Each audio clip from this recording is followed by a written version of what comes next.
Beatrice and the Mighty Shield. Beatrice loved her tablet.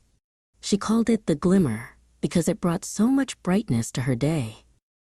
With a tap, she could see her grandson Leo's smiling face or look at pictures of the most beautiful gardens in the world. One sunny afternoon, a little box popped up on the Glimmer's screen. "Update available," it said. Beatrice frowned. "Oh dear," she murmured. "I don't like the sound of that.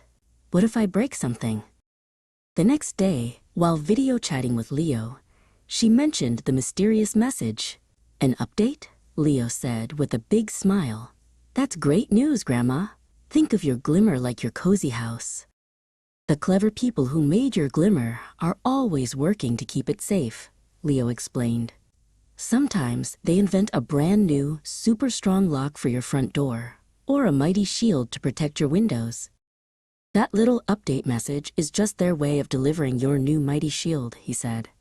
"It keeps your Glimmer safe from digital pests and grumpy gremlins who might want to cause mischief."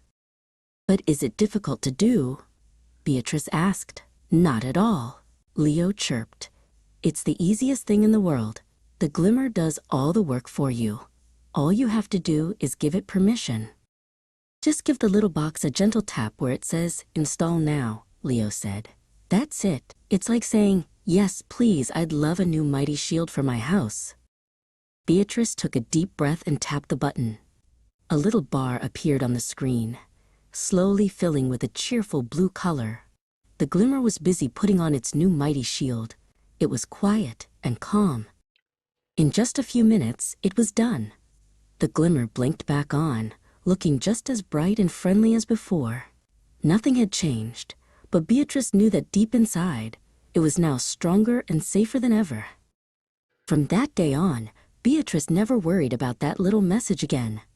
When she saw the word "update," she would smile, tap "Install now," and feel proud that she was keeping her Glimmer safe and sound.